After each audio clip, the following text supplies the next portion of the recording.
बिस्मिल्लाहिर्रहमानिर्रहीम, अस्सलाम वालेकुम, बखैर आगली। इसमें आतिफ वक्कास और ये लेक्चर नंबर 5 है इलेक्ट्रोस्टैटिक्स का, जिसमें आज हम गास लॉ अंडरस्टैंड करेंगे और ये देखेंगे कि किस तरह कंटिन्यूस चार्ज डिस्ट्रीब्यूशन की वजह से इलेक्ट्रिक फील्ड इंटेंसिटी कैलकुलेट की जाती है यूजिंग गास लॉ। गास लॉ को अप्लाई करने के लिए हमें क्लोज सरफेसेस के बारे में थोड़ा बहुत नॉलेज होना चाहिए। लास्ट लेक्चर में भी मैंने इलेक्ट्रिक फ्लक्स को एक्सप्लेन करने के बाद ये बताया था कि जब हमारे पास कोई क्लोज सरफेस होगी, मैंने क्यूब की एग्जांपल ली थी जिसकी सारी साइड्स की लेंथ एक जैसी होती है और उसके थ्रू हमने इलेक्ट्रिक फ्लक्स कैलकुलेट करने का तरीका अंडरस्टैंड किया था। वहाँ से एक चीज़ हमने देखी थी कि जब उस क्लोज सरफेस के अंदर चार्ज पड़ा नहीं होगा तो फिर उसके थ्रू टोटल फ्लक्स ज़ीरो होगा। आगे गास लॉ भी इसी तरीके से हम यूज़ करेंगे, लेकिन उससे पहले मैं थोड़ा सा एक दो मज़ीद क्लोज सरफेसेस की बात करूं जिनकी गास लॉ में ज़रूरत पड़ सकती है। तो एक क्लोज सरफेस हमारे पास है सिलेंडर, और सिलेंडर क्या होता है आप जानते हैं, एक पाइप तरह की शेप, इसका ऊपर भी एक एरिया ऑफ क्रॉस सेक्शन है सर्कुलर और एक नीचे भी एक सर्कल टाइप एरिया है। तो ये उसका cross sectional area, let suppose इसको मैं पाई आर स्क्वायर कहता हूँ बिकॉज इसका कोई रेडियस होगा। ये अगर एक सर्कल है और वो रेडियस लेट सपोज मैंने उसको स्मॉल आर से रिप्रेजेंट कर लिया है, ये वो रेडियस है, ठीक है। और फिर उसका एरिया पाई आर स्क्वायर होगा और इन द सेम वे यहाँ पे भी पाई आर स्क्वायर इस नीचे की सरफेस का एरिया होगा और फिर एक उसके अंदर वो कर्व्ड सरफेस है, तो उस कर्व्ड सरफेस का एरिया क्या होगा उसके लिए मैं ये एग्जांपल दे सकता हूँ। ये एक पेज है मेरे पास और इसमें एक लेंथ है ये और इसकी एक विड्थ है इस डायरेक्शन विड्थ। अब इसको अगर मैं ऐसे गोल कर दूँ, सिलेंडर बनाऊँ, ये मैंने इससे सिलेंडर बना लिया, तो आपको इसके क्रॉस सेक्शन में सर्कल नज़र आ रहा है और वो सर्कल क्या है, असल में वो विड्थ जो है इस विड्थ से सर्कल बन जाता है। तो विड्थ क्या हो जाएगा, उस अगर आप उस पेज का एरिया लिख लें तो that would be L times width और इसको मैं A डैश लिख लेता हूँ। टोटल को हम फिर A लिखेंगे सिलेंडर के केस में। तो उसमें एक तो कर्व्ड सरफेस है और दो ये ऊपर वाली सरफेसेस हैं, एक ये है और एक ये है और वो दोनों आपस में सेम है। तो मैं यहाँ पे लिख लेता हूँ 2 पाई आर स्क्वायर, इन दोनों को आपस में ऐड कर लिया और एक उसमें ये एरिया डालेंगे। लेकिन विड्थ तो जैसे मैंने कहा कि विड्थ जो है वो एक सर्कल बन गया है तो वो 2 पाई आर होगा, इसलिए इसमें अब A डैश भी ऐड होगा in order to have total surface area of cylinder, and then we would be having 2 pi r square plus 2 pi r l और इनमें से चूंकि 2 pi r आप कॉमन भी ले सकते हैं चूंकि दोनों में है, तो ये आपके पास आ जाता है g r plus l। Now this is the surface area of a cylinder. ये मार्कर एक सिलेंडर है क्योंकि इसका क्रॉस सेक्शनल एरिया और कर्व्ड सरफेस ये दोनों मौजूद है। तो इस तरीके से आप इसका क्या फाइंड कर सकते हैं, सरफेस एरिया फाइंड कर सकते हैं। तो आपको उसकी लेंथ मालूम होनी चाहिए और आपको उसका क्रॉस सेक्शनल एरिया का जो रेडियस है वो मालूम होना चाहिए, सही है। फिर इसके बाद हमारे पास जो इम्पोर्टेंट क्लोज सरफेस है that is a sphere. Sphere किस तरह होता है, एक फुटबॉल की तरह, एक गुब्बारे की तरह, स्फीयर तरबूज की तरह। उसका सरफेस एरिया क्या होता है, ये फॉर एग्जांपल एक क्लोज सरफेस है। अगर मैं उसके रेडियस को स्मॉल r से रिप्रेजेंट करूं तो इसका सरफेस एरिया जो है that would be 4 pi r square. तो ये आपको याद होना चाहिए, total surface area of a sphere would be 4 pi r square. इसके बाद हम गास लॉ की तरफ मूव करेंगे। ये सिर्फ आपको याद दिला रहा था कुछ बेसिक चीज़ें एरियाज़ के मुतालिक, क्योंकि गास लॉ को अप्लाई करते वक्त हमें इनकी ज़रूरत पड़ती है। सो गास लॉ क्या है? गास law it's a mathematical statement, or it says that the electric flux through a closed surface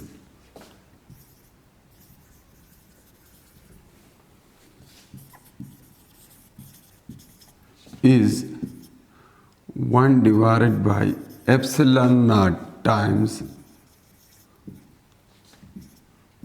the charge enclosed by that surface. Mathematically अगर इसको मैं लिखूं,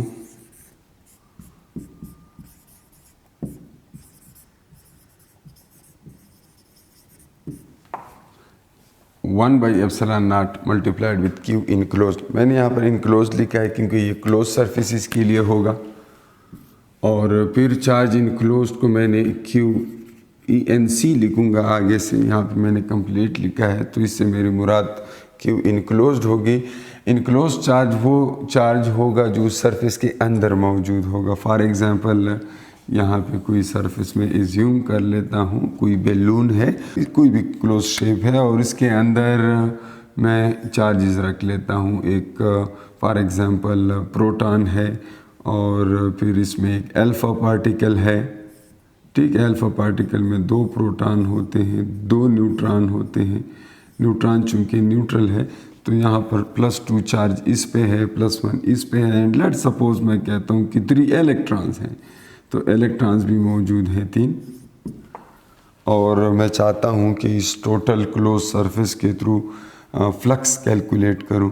तो जो मेथड हमने पहले डिस्कस किया था इलेक्ट्रिक फील्ड वेक्टर्स के ज़रिए, टोटल इलेक्ट्रिक फील्ड फाइंड करने का जो तरीका हमने डिस्कस किया था वो लेंथी भी है, उसमें वेक्टर एडिशन इन्वॉल्व है, वो ज़्यादा एनालिटिकल है।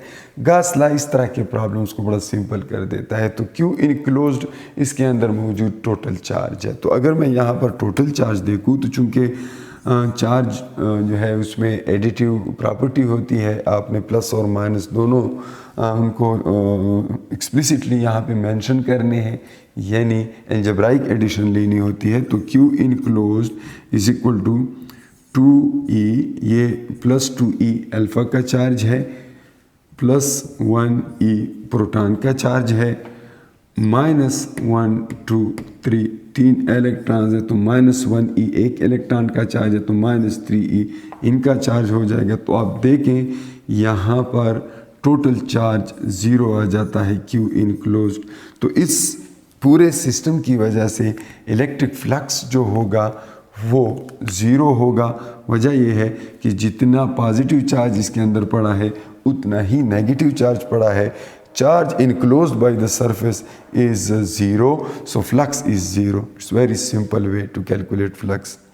अगर हम कह देते हैं कि जी ये 0 नहीं है और इसके अंदर कोई वैल्यू लिख लेते हैं, लेट सपोज मैं कह देता हूँ कि जी सिर्फ ये इलेक्ट्रॉन्स उसमें नहीं है, 3E है, तो फिर फ्लक्स क्या हो जाएगा? Simply 1/ε0 times 3E।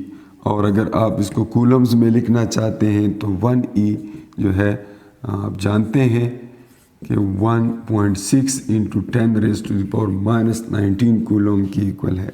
और ε0 की वैल्यू भी ऑलरेडी आप जानते हैं, it's the permittivity of free space. अगर फ्री स्पेस के अलावा ये किसी और मीडियम में पड़ा हुआ है तो उसकी रिलेटिव परमिटिविटी भी यहाँ पे यूज़ करेंगे, लेकिन फ़िलहाल मैं इसको वैक्यूम के लिए, फ्री स्पेस के लिए ज़ूम कर रहा हूँ।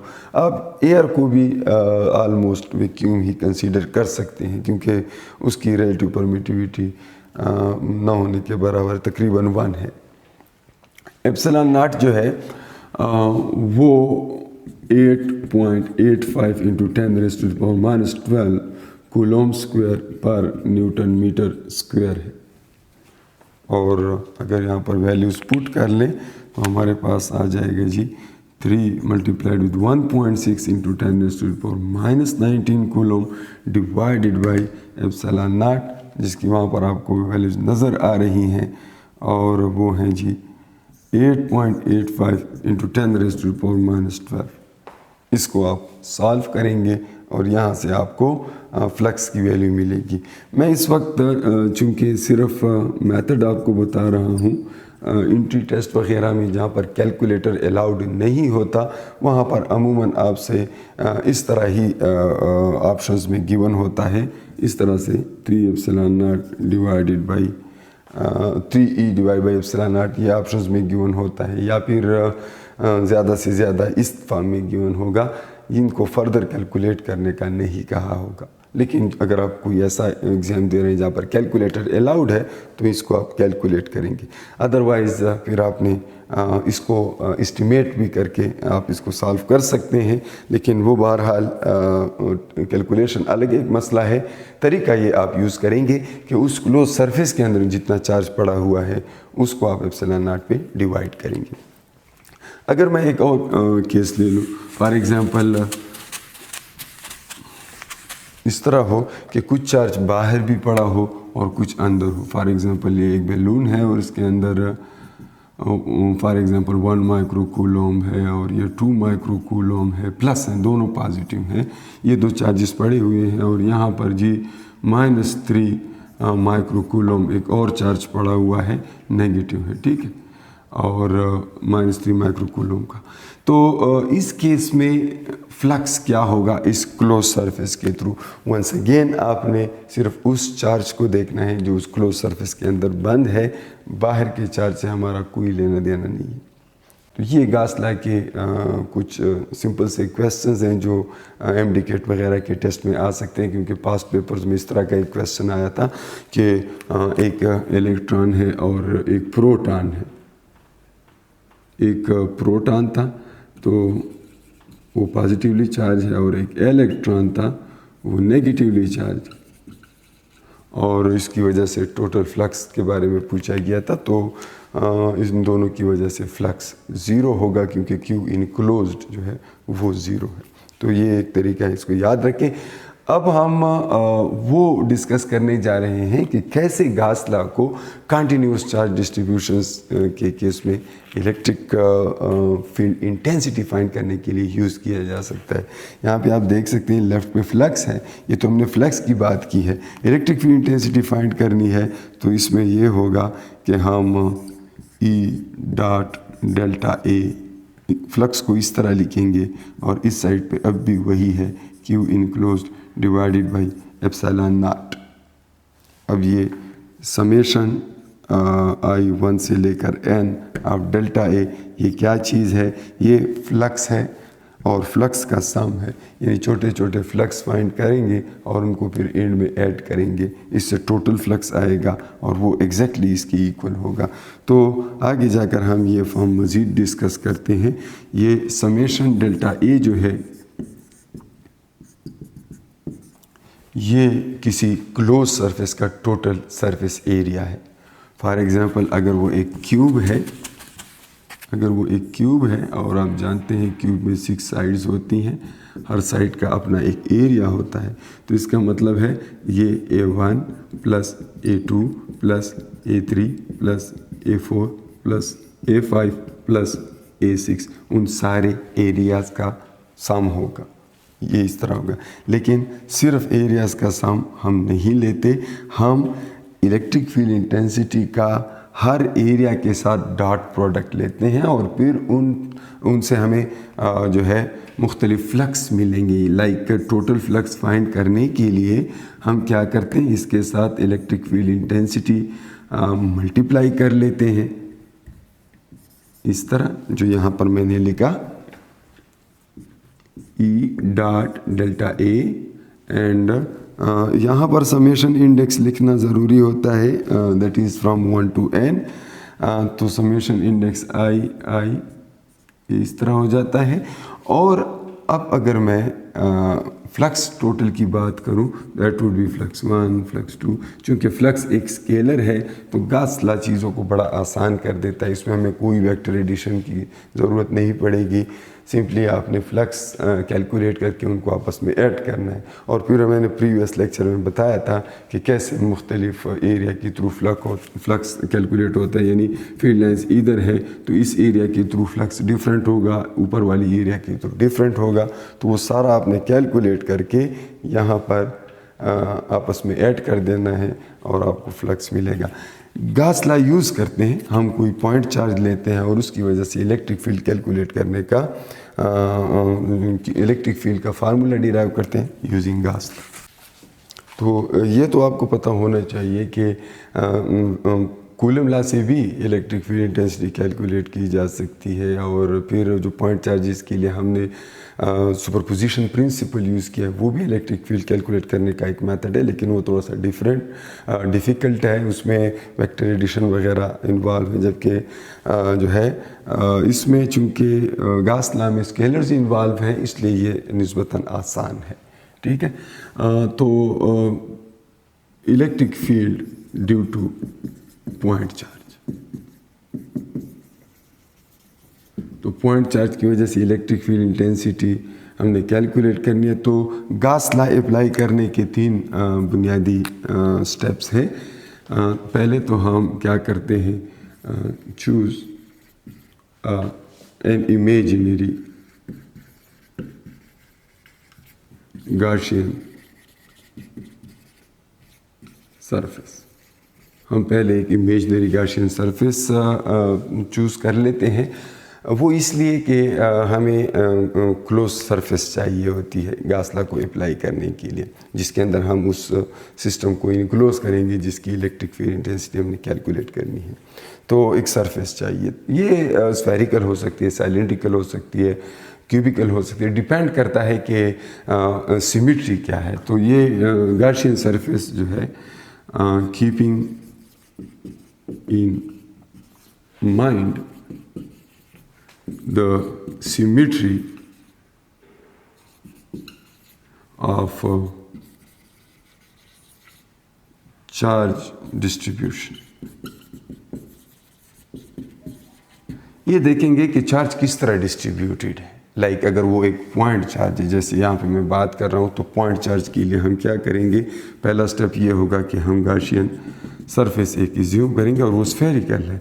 हमें पता है कि पॉइंट चार्ज से हर डायरेक्शन में फील्ड लाइंस निकलती है, तो अगर उसकी सारी फील्ड लाइंस को कवर करना है तो इसके लिए हमें उसे एक स्फीयर में बंद कर लेना चाहिए। तो जब हम उसको एक स्फीयर में बंद कर लेते हैं तो फिर हमें क्या मिलता है, टोटल उसका फ्लक्स हम उसको कंट्रोल कर सकते हैं। तो यहाँ पर सिमेट्री ये है कि चूँकि पॉइंट सिमेट्री स्फेयर की पॉइंट सिमेट्री होती है। अगर किसी लाइन ऑफ चार्जेस की हम बात करें तो फिर उसको हम बेहतर है कि किसी सिलेंडर में बंद कर लें, सिलेंड्रिकल गॉसियन सरफेस, क्योंकि एक्सिस ऑफ सिमेट्री उसका एक लाइन की सूरत में होता है सिलेंडर का। और अगर कोई शीट है तो शीट के लिए बेटर ये होगा, फॉर एग्जांपल ये कोई चार्जेस की शीट है,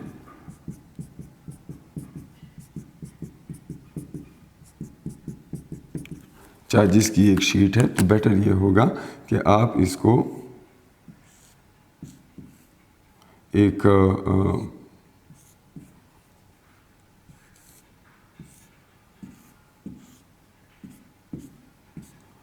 क्यूबिक सरफेस के अंदर बंद कर लें।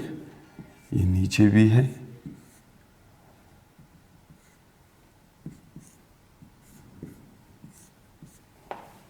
तो आप ये देख सकते हैं पूरी शीट जो है इस क्यूबाइड के अंदर बंद हो गई है। तो डिपेंड करता है कि सिचुएशन क्या है। पॉइंट चार्ज के केस में फील्ड लाइंस बाहर को निकली हुई, इस केस में फील्ड लाइंस बाहर को निकली हुई, इस डायरेक्शन में कोई लाइन नहीं है, तो ऊपर की सरफेस हमारे लिए इम्पोर्टेंट इतनी नहीं है, लेकिन कर्व्ड सरफेस के थ्रू फ्लक्स इस तरह होगा। फिर इस पॉजिटिव की अगर बात करें, ऊपर भी फील्ड लाइंस गई हैं, नीचे भी फील्ड लाइंस गई हैं, तो फिर इसके लिए हम ये वाली सिचुएशन एज्यूम करेंगे। तो ये सारी चीज़ें आगे गास लॉ में यूज़ हो रही है। फ़िलहाल अगर हम पॉइंट चार्ज की बात करें तो मैं इसमें से ये वाला लूँगा, और इसके ज़रिए से फिर हम आगे जाकर लाइन ऑफ चार्जेस के लिए, शीट ऑफ चार्जेस के लिए भी थोड़ा सा इसको डिस्कस करेंगे। लेकिन ये पहला स्टेप होता है गॉसियन सरफेस, यानी कोई सरफेस एज्यूम करते हैं। दूसरा स्टेप जो होगा वो फ्लक्स कैलकुलेट करना है।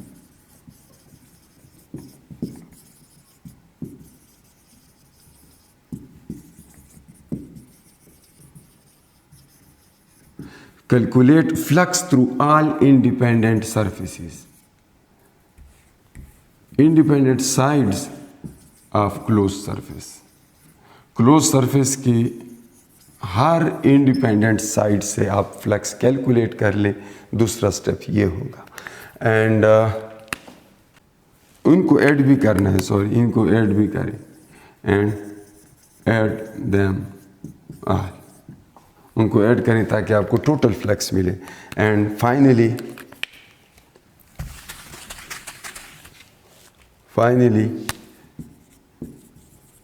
Apply Gauss law. Finally Gauss law apply करें, ये summation E dot delta A is equal to Q by epsilon naught. तो देखते हैं पॉइंट चार्ज के लिए ये कैसे होगा। ये तीनों स्टेप्स मैं करूँगा, सिर्फ ये स्टेप्स आपको बता दिए, आगे मैं अप्लाई करता हूँ, आपको समझ आ जाए।